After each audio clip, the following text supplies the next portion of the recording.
وضو کے بعد کی دعا: اشہد ان لا الہ الا اللہ وحدہ لا شریک لہ واشہد ان محمدا عبدہ ورسولہ اللہم اجعلنی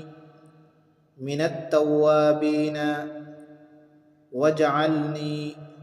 من المتطہرین۔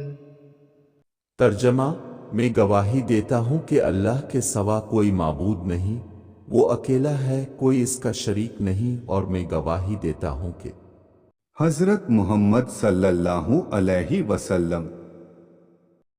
اللہ کے بندے اور اس کے رسول ہیں۔ اے اللہ، مجھے توبہ کرنے والوں میں سے کر دیجئے اور مجھے پاک و صاف لوگوں میں